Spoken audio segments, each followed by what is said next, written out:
서점이 미어터지는 불금을 꿈꾸는 책 팟캐스트 금요일 책에 빠지다 지금 시작합니다.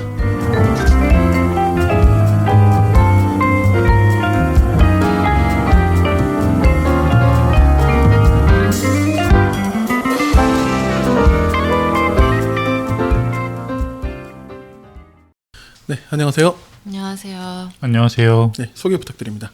상가 책을 좋아하는 산책입니다. 제너럴리스트를 꿈꾸는 윤희입니다. 팟캐스트 만드는 불곰PD입니다. 네, 반갑습니다. 반갑습니다. 예, 오늘은 제가 골랐고요. 네. 사실 근데 이 책은 좀 망설였습니다.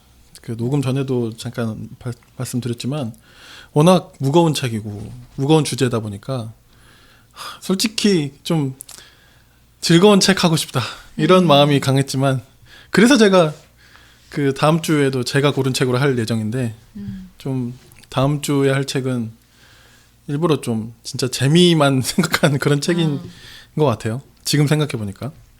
예, 오늘 소개해 주실 책은 뭔가요? 텐션이 지금 오늘 상당히 직접 텐션이에요. 오늘. 이분의 텐션을 이제 어떻게 내가 조절해야 될지 알겠어요. 7집이 있어요. 단계 좀 많이 있어야겠네요. 오케이, 알겠습니다. 네, 다시 해주세요. 죄송합니다. 예, 불곰 PD님 오늘 소개해 주실 책 좀 궁금합니다. 네. 네. 오늘 책 제목은요, 구하라, 바다에 빠지지 말라. 네. 부제는 쓰나미에 빼앗긴 아이들의 목소리입니다.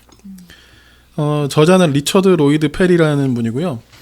영국 기자님이신데 일본에 오랫동안 주재하면서 거기서 이제 오랫동안 더 타임즈에 속한 기자시고 뭐 한마디로 표현하자면 르포르타주의 대가다 이렇게 좀 표현이 되고요. 왜 그러냐면 전작 같은 경우 이제 우리나라에 번역된 게 이거 말고 똑같이 알마에서 아마 2권을 계약을 했나 봐요.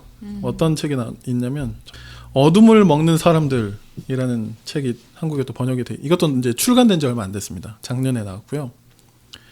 이 책도 2000년 그러니까 어둠을 먹는 사람들도 2000년 7월 도쿄에서 발생한 영국 여성 루시 블랙맨이라는 사람의 실종 사건을 10년간 추적한 책이라고 합니다. 저도 잠깐 그 소개를 봤는데 이제 이분이 약간 좀 잔혹하게 이제 좀 살해를 당하셨는데 사건의 면모를 좀 살펴보다 보니까 뭔가 이상한 거예요. 그래서 이제 그렇게 파헤치다 보니까 결국에는 이제 그 10년간을 추적해서 이 이야기를 하셨고 국내에는 번역되진 않았지만 그 이제 90년대 후반에 인도네시아 수하르토 정권의 종식을 둘러싸고 벌어진 폭력의 양상을 취재한 책 광기의 시간이라는 책도 있대요. 그러니까 대충 이 부분이 어떤 책을 쓰시는지 좀 약간 감이 잡히실 것 같아요. 저도 근데 실제로 읽어보니까 이분은 정말 어떤 그 의심의 한 조각도 허투루 그냥 버리지 않고 끝까지 그걸 그냥 파야 되는 분이신 거죠. 뭐 기자들이 사실 다 그런 거지라고 할 수 있지만 우리가 또 그렇게 요즘 쉽게 또 좀 말하기 어렵잖아요. 네. 근데 그리고 또 한 가지 이분의 책을 읽으면서 저는 또 감탄했던 거는 그 어떤 이 거대한 이야기를 단순하게 그냥 나열하거나 뭐 그냥 묘사하고 그런 식이 아니라 그 이야기에 맞는 서사를 구성하는 솜씨가 굉장하십니다. 그래서 저는 이 책을 좀 단순하게 접근했어요. 쓰나미 그 동일본 지진 때문에 생긴 그 쓰나미 하면 사실 어느 정도 좀 예상되는 게 있잖아요. 근데 원제는 이 책이 원래 제목은 영어로 Ghost of the Tsunami예요. 쓰나미의 유령들인 거죠. 그러니까 이제 그 당시에 이제 그 재해가 이제 벌어지고 나서 실제로 막 이제 그 유령들이 엄청 출몰을 하는 거예요. 그 하여튼 그 쓰나미를 피해를 입었던 지역에 그리고 어떤 그 뭐라 그래야 되지? 어떤 무속인 같은 사람들이 그 직업적으로 일본도 많은 편인데 그런 분들이 막 빙의가 돼가지고 막 그런 일들이 엄청 일어나는. 실제로? 네. 그 어쨌든 그러니까 모르겠어요. 그 현상에 대해서 네. 진위의 여부를 이 기자가 뭐 밝히고자 하는 그런 의도도 아니고 뭐 저희가 알 수는 없지만 분명한 거는 이제 그런 현상이 이제 굉장히 많이 일어났어요. 그러니까 이제 이 부분도 왜 다루냐면 사실 그런 부분들도 그러니까 단순히 그냥 이 재해가 일어났고 근데 도저히 이해가 안 되는 어떠한 그 중에도 어떤 사건이 있고 그래서 그 사건만 파는 게 아니고 그 쓰나미로 인해서 벌어진 수많은 일들의 조각들이 있을 거잖아요. 그걸 그렇게 하나하나 나열을 해주는 거죠. 이런 그 유령의 출몰들도 그냥 이제 우리가 굉장히 억울하겠다. 그 유가족의 심정을 막 그런 것만 그렇게 단편적으로 이렇게 할 수 있는데 이 유령의 출몰되는 그런 묘사된 그런 챕터를 읽다 보면 전혀 새로운 차원으로 좀 뭐랄까 그 고통이 전해진달까 그런 것도 좀 놓치질 않아요. 그러니까 어떻게 보면 좀 굉장히 돌아가는 서술일 수도 있어요. 이 사건으로 금방 찔러 들어가질 않아요. 이따 제가 뒤에 소개할 텐데 그냥 뭐 이야기를 하자면 이 책은 이제 이분이 어떻게 시작하시냐면 일단 이 그 동일본 지진과 쓰나미로 인해서 발생했던 원전 그 후쿠시마 원전 폭파 사건 있잖아요. 이 부분에 대해서는 전혀 언급하지 않겠다. 그래서 해서 그렇게 시작을 해요. 그러니까 이거는 일단 제쳐두고 그래도 이제 워낙 할 얘기가 많고 뭐 그런 거겠죠. 그 쓰나미로 인해 이제 벌써 8년 지난 사건이지만 워낙 그게 뭐 그런 거 혹시 영상에서 보셨죠? 그 봤어요. 쓰나미가 이렇게 네, 덥죠. 침범하는 네, 많이 봤습니다. 굉장히 충격적이잖아요. 네. 그 영화에서 별 생각 없이 이렇게 봤던 게 실제로 이제 막 굉장히 무섭더라고요. 저도 다시 찾아보게 됐는데 그 당시에 그 쓰나미로 인해 한 18,000분 정도가 네, 돌아가셨고, 그러니까 실종 및 이제 사망하셨고, 그 중에 75명의 어린이가 이제 사망을 했다고 하는데 75명 중에 74명의 어린이가 한 학교에서 네, 이 사망을 하게 돼요. 이제 여기가 어디냐면 일본 동북부의 작은 마을인 가마야라는 동네에 오카와 초등학교라는 곳입니다. 이게 좀 이상하잖아요. 그러니까 여기서 출발을 한 거죠. 왜 오카와 초등학교 아이들만 이렇게 죽음을 많이 당했냐? 뭐 책에 있는 걸 다 설명드리긴 좀 어려운데 해안에서 그렇게 가깝지도 않아요, 사실. 그 학교가 보니까 3점 몇 킬로? 그 정도 떨어져 있고 바다가 있고 강 같은 게 근처에 있고요. 그리고 이 학교 뒤편에 그러니까 뭐라 그러죠? 뒷산? 네. 그런 산이 있어요. 그러니까 이제 핵심 이 뭐랄까 오카와 초등학교의 어떤 이 사건의 핵심은 이거예요. 최초 쓰나미 경보가 일어나고 그 오카와 초등학교의 그 뭐라 그러죠? 파도? 네. 파도가 이제 들이닥쳐가지고 그런 사건이 벌어지기까지 50분 정도의 시간이 있었대요. 그러면 그 50분의 시간 동안 학교가 정상적인 매뉴얼대로 특히 이제 일본은 그런 재해 매뉴얼이 우리보다 훨씬 잘 돼 있잖아요. 그대로 했다면 이 74명이 죽었을까? 이제 그런 거죠. 그래서 이제 거의 100살 된 할아버지인가? 그런 분이 있든지 이 내용에서 등장을 하는데 일본 역사에서도 이제 사실 그런 쓰나미가 몇 번 있었대요. 근데 그게 이제 뭐 1930년대. 근데 그런 걸 다 경험을 해본 이 할아버지가 그때도 여기에는 그렇게 여기까지 그게 몰려오진 않았는데 라면서 이제 그런 회상도 하고 막 그렇거든요. 그러니까 이제 이게 분명히 인간이 어떻게 할 수 없는 재해인 것은 분명한데 왜 다른 학교에서는 벌어지지 않은 이런 끔찍한 일들이 벌어졌을까? 교사들은 어떻게 대처했는가? 이제 이게 쟁점이 되는 거죠. 살아남은 학생들은 이런 경우인 거예요. 그 50분의 시간 가운데 이제 경보가 울렸잖아요. 막 방송을 했을 거잖아요. 그 이제 근처에 사는 엄마 아빠들이 데리러 와서 데려가는 경우 한 대여섯 명 정도가 그 정도로 해서 겨우 이제 산 거고 나머지들은 다 이제 보통 지진 매뉴얼이라 하면 그런 거잖아요. 약한 지진은 책상 밑에 이렇게 들어가거나 아니면 이제 운동장 같은 넓은 데 가서 이렇게 있는 거잖아요. 당시에 이제 그 운동장에 모입니다. 이 학생들과 교사들이. 거기까지는 좋아요. 거기까지는 좋은데 결론부터 말씀드리면 다 모여놓고 고민을 한 거예요. 어떻게 하지? 어떻게 하지 하다가. 왜냐면 이제 그래서 이제 막 법정 다툼에서도 이제 그게 논점이 된 거예요. 뭐냐면 이게 예상할 수 있는 재해냐? 과연 이 학교까지 쓰나미가 몰려올 거라고 누가 쉽게 생각하냐? 이제 어떤 그 학교 측 입장에서는 이제 그렇게 자기 변호를 하는 거죠. 그래도 어쨌든 그 50분의 시간 동안 이렇게 말해 이 교사들이 나중에 이제 그 다 이제 조사를 해본 결과 그러니까 쉽게 말하면 우왕좌왕한 거예요. 매뉴얼대로 하지 않고 그리고 또 하나 중요한 게 뭐냐면 재해 매뉴얼에 나중에 그러니까 제 매뉴얼이 계속 개정이 될 거잖아요. 어떤 네. 그런 일들이나 지침을 통해서. 쓰나미 전에 어떤 지진 매뉴얼이 있었는데 처음에는 그게 기재가 안 돼 있다가 나중에 개정하면서 쓰나미의 뭐 발생 경우 이런 게 개정이 된 거예요. 그러니까 이제 우리 매뉴얼에는 이게 없어라고 변명할 수 없는 거지. 그러니까 근데 이게 굉장히 쟁점이었더라고요. 그래서 이제 그게 좀 밝혀지고 딱 살아남은 교사는 2명인데요. 그러니까 교장 같은 경우는 그 자리에 없었대요. 다른 지역에 가 있었대요. 그날. 그러니까 그냥 정말 이거 뭐 음모론 이런 게 아니고 네. 자리를 비워서 살았고 딱 한 명 엔도라는 선생이 살았는데 이 선생이 이제 처음에 이제 호출돼가지고 이제 부모들하고 이제 이야기하는데 우리 교사들은 막 벌벌 떨면서 이제 얘기한 거죠. 근데 딱 봤을 때는 저 교사가 거짓말하는 것 같지 않아 보인다. 뭐 이제 그러면서 이제 들었던 거예요. 처음에는 교사들이 뭐 어떻게 대처를 하고 최선을 다했고 했지만 어쩔 수가 없었습니다. 뭐 이런 식으로 뭐 너무 안타깝고 이런 일은 뭐 하여튼 그렇지만 하여튼 그렇긴 했습니다. 뭐 이렇게 증언을 한 거예요. 근데 알고 보니까 이제 그게 아니었던 거지. 그냥 자기들끼리 헤매고 우왕좌왕하다가 어디로 가자, 어디로 가야 된다. 심지어는 학생들이 산으로 가야 돼요. 막 이런 이야기가 나오는데도 결국 이제 그게 안 되고 이제 그렇게 우왕좌왕하다가 이제 쓰나미가 몰려들었던 이제 그렇게 운동장에서 쓰나미를 맞은 거예요? 그러니까 이제 굉장히 뭐 비참한 거죠. 그래서 이제 아까 잠깐 네. 녹음 전에 이야기해 주셨잖아요.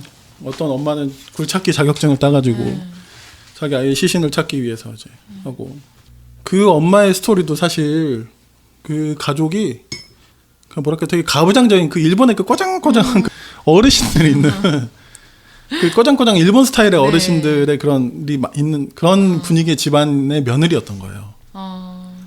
그러니까 그 이 가족뿐만 아니라 이 기자 입장에서 되게 이해가 안 됐던 거는 일본의 민족성이 너무 특이하다는 거예요.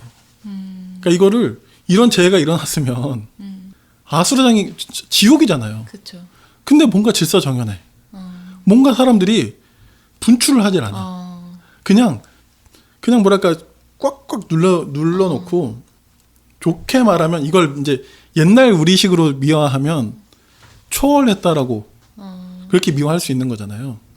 근데 이제 이 기자의 입장에서 볼 때는 이건 그냥 체념처럼 보이는 거지.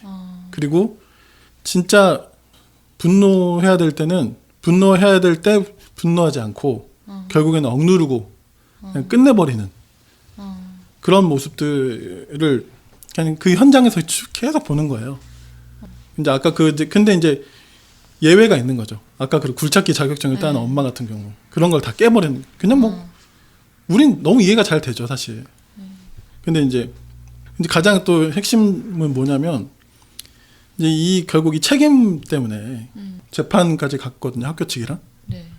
근데 이 고소하는 과정도 되게 오래 걸렸다고 하더라고요.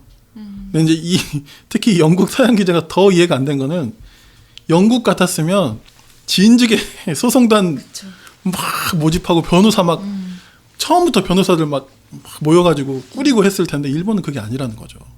그런 거 있죠. 우리도 좀 그런 정서가 있는데 이거 막 법정 다툰 거 막 사람들을 안 좋게 보는 시선. 그러니까 일본은 이게 너무 심한 거죠. 그런 것을 이제 좀 이해하지 못하고 그렇지만 이 유족 부모님들은 그럴 수가 없었던 거죠. 이제 그걸 참을 수가 없는 거죠. 계속 시간이 갈수록 밝혀지는 진실은 결국 이건 인재였다. 인재라고 할 수밖에 없다라는 게 이제 유족들의 결론인 거죠.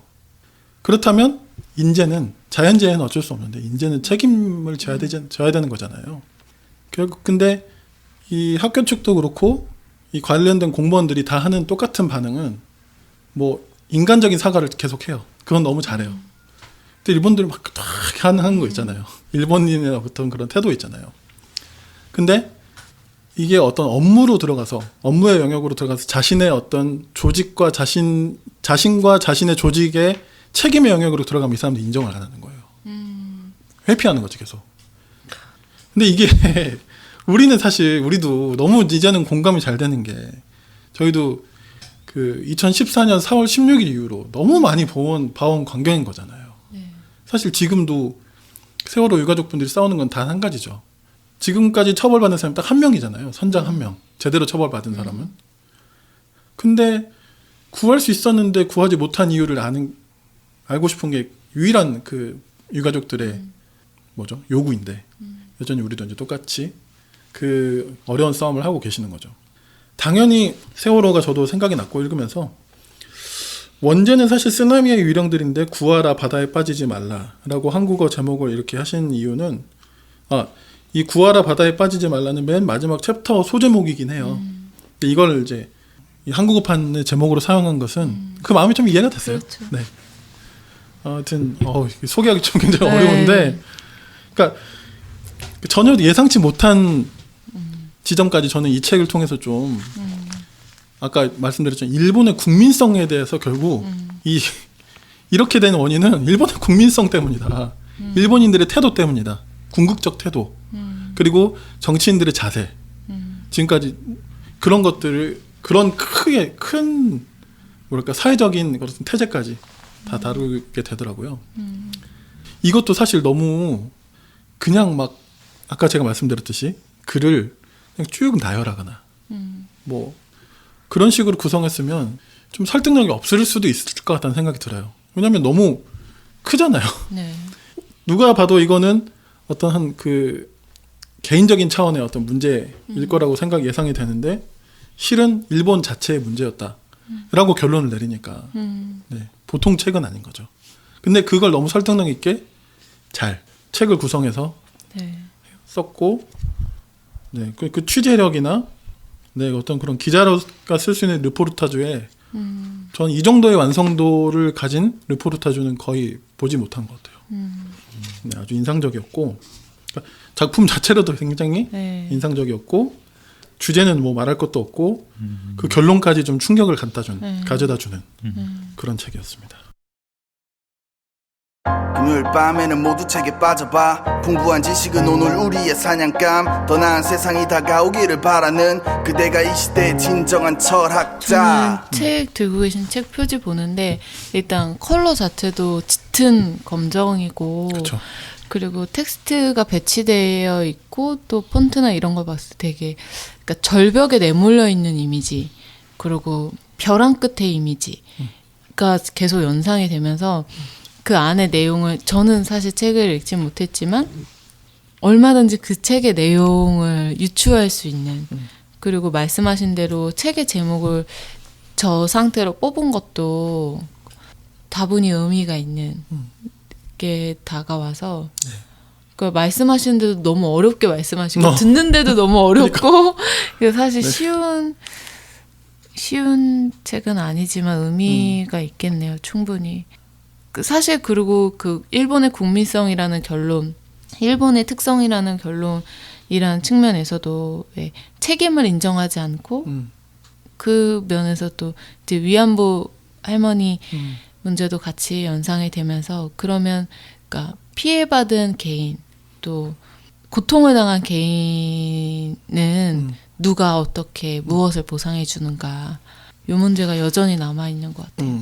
그런 의미에서 저는 근대에서의 국가라는 개념이 과연 유용한가 의미 있는 개념인가라는 생각까지도 가거든요. 그럼요. 저희도 세월호 사건 통해서 네. 늘 던졌던 질문이기도 하고 어떻게 보면 이방인이잖아요. 서양인이고 기자라긴 해도 그러니까 만약 우리 문제를 세월호 문제를 예를 들어서 뭐 프랑스 기자가 와서 이렇게 쓰는 보통 일이 아닌 거잖아요. 그렇죠. 네, 그만큼 이 기자의 역량도 좀 역량과 진심도 좀 느껴졌고 그래서 아베를 엄청 비판해요. 그래서 이 기자도 그리고 그 아베 같은 정권과 아베의 그런 세력들이 집권하게끔 만든 일본인들도 책임이 있다. 되게 통렬해요. 그러니까 또 외부인이니까 할 수 있는 이야기죠. 맞아요. 네. 맞아요. 그런 것 같아요. 네. 저는 처음에 다시 한번 말씀드리지만 어떤 그 재해 속에서 어떤 그런 인간에 대한 그런 이야기로 생각하고 읽었는데 뭐 아베 정권의 어떤 그런 극악함 이런 데까지 막 확장되는 거 보면서 야, 대단하다 이런 생각이 들었습니다.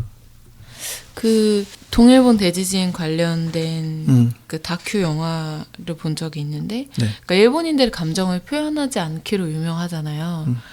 근데 이제 다 집이나 뭐 그런 고향이 다 무너지고 그 임시 거소에서 지내면서 서로 가족을 찾는 메시지를 게시판에다 부착하고 이렇게 쪽지들을 서로 발견하는데 어떤 한 소녀가 할머니를 찾고 눈물을 왈칵 쏟는 장면이 그 영화에 잡혔거든요. 그러니까 우리는 정말 난리가 날 텐데 우리 사회는 그리고 누구라도 난리가 안 나는 게 더 이상한 상황이잖아요. 네. 근데도 그런 뭐 뉴스나 그런 영상 매체들 속에서도 상당히 좀 표면적으로는 고요하고 침묵이 있어 보이지만 안으로 내면적으로는 굉장히 큰 파도가 일고 있는 듯한 이미지가 들어서 참 씁쓸해집니다. 그냥 이런 책들 보면 재앙 앞에 닥친 인간의 여러 군상을 보게 되는 것 같아요. 그리고 그 가운데 피해자들도 있게 되고 그것들을 어떤 다른 생명을 외면하고 혼자 살고자 또 혼자 더 떳떳해지기 위해서 거짓을 말하고 증언을 거부하고 사랑하는 사람 잃은 사람들도 그 저는 예전에 한번 그 김탁하님의 소설 거짓말이다를 네. 읽은 적이 있는데 약간 그거랑도 오버랩 되기도 하고 그러겠네요. 또 제가 읽었던 책 중에 일본에 가는 가장 탁월한 책이라고 생각되는 책 중에 하나가 일본의 재구성이라는 책이 있어요. 일본의 재구성. 예, 패트릭 스미스라고 그분도 이제 일본에 오래 산 미국 아마 기자이실 텐데 그 책이 마티에서 2008년인가 나왔는데 사실 실제는 이제 원선 아마 1998년에 쓰여진 책인데 굉장히 학술적인 책이에요, 사실은. 근데도 사실 국과 칼은 제가 같이 국가 칼 있잖아요. 그 베네딕트 앤더슨의 베네딕트 앤더슨이 아니라 루스 베네딕트 다 완전 다른 인물인데 루스 베네딕트의 국가 칼을 이제 지인들과 함께 독서 토론한 적이 있는데 사실 굉장히 많은 비판이 국화 칼에 대해서 오고 갔거든요. 굉장히 이제 사실 문화인류학자로서 되게 전승국가의 문화인류학자로서 너무 일본 문화를 되게 단순화시킨 게 아닌가라는 어떤 비판이 있었는데 그 패트릭 스미스의 일본의 재구성 같은 경우에는 굉장히 그 10여 년간의 취재와 어떤 그 관찰을 바탕으로 굉장히 탄탄하게 그리고 서구인의 시각에서 벗어나 굉장히 탈오리엔탈리즘을 추구하는 어떤 시각 속에서 일본인의 어떤 양면성과 어떤 그런 일본인의 특성을 굉장히 잘 꼬집고 있는 대작이라고 생각이 들면서 그리고 그땐 도서정가제가 아니어가지고 되게 도서정가제 딱 끝나자 딱 정가 딱 그때는 10% 할인에 10% 적립이었는데 그 기간 끝나자마자 딱 제가 사고 싶은 가격에 딱 샀던 기억이 나거든요. 그 책도 생각이 많이 났어요. 그러니까 그 재앙 앞에서 어떻게 일본인의 그 사실 사람은 위기에 닥쳐야 사실 본성이 드러나듯이 일본인의 어떤 그런 측면들이 어떤 그 정말 동일본 대지진이라는 어떤 재앙 앞에서 일본 사회의 치부와 어떤 모순이 다 드러났고 마찬가지로 대한민국도 세월호라는 어떤 그 재난이 등장하자마자 그런 한국 사회의 치부와 정말 그 모순들이 어떻게 보면 사회의 모순들이 드러난 게 아닌가.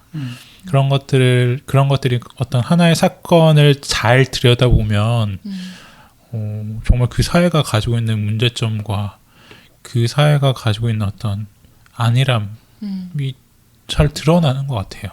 그렇게 어떤 이런 르포르타주 같은 이런 글들의 의미가 있는 것 같고 뭐 그 김탁한 작가님의 소설 그 거짓말이라도 굉장히 어떤 팩트에 기반한 그런 김탁한 작가님의 어떤 그 취재를 바탕으로 실화라고 봐도 무방한 네. 그런 걸 바탕으로 굉장히 철저하게 어떤 연구함으로써 그리고 그 잠수사의 그 관점에서 본 어떤 그런 재난의 어떤 상황이라든지 그 재난의 어려움, 구조의 어려움들을 너무나 잘 그리고 있고 결국 그 잠수사분은 정말 그 아픔을 슬픔을 이기지 못하고 정말 극단의 선택을 하실 수밖에 없었던 정말 일본이 어떻게 보면 그런 아픔들은 다 먼저 겪었음에도 정말 우리는 그런 교훈을 얻지 못하고 그냥 피상적으로만 여전히 해결되지 못한 채 또 앞으로 다가올 재난에 불안해하며 사는 게 아닌가. 예, 그리고 뭐 재해 가운데서 볼 수 있는 수많은 인간의 군상이라는 표현을 해주셨는데 실제로 이 책에서도 그런 걸 정말 많이 볼 수 있고요. 잘 소개되어져 있고 아까도 뭐 빙의된 무속인들에 대한 이야기도 했었고 실제로 이제 그리고 또 뭐 종교인들의 어떤 이야기도 있어요. 뭐 스님들, 개신교 목사 또는 다른 종교의 어떤 관계자들, 성직자라고 할 수 있는 분들 그런 사람들의 어떤 무기력과 함께 결국 지금 이 순간은 내가 내 종교 안에서 머물러 있을 게 아니구나라는 공통된 깨달음을 그 종교인들이 다 가지면서 굉장히 그 희생자들 속으로 훅 들어가요. 그런 되게 인상적인 장면도 있었고 하여튼 좀 네, 입체적이고 현장감 있는 그런 책이기도 합니다.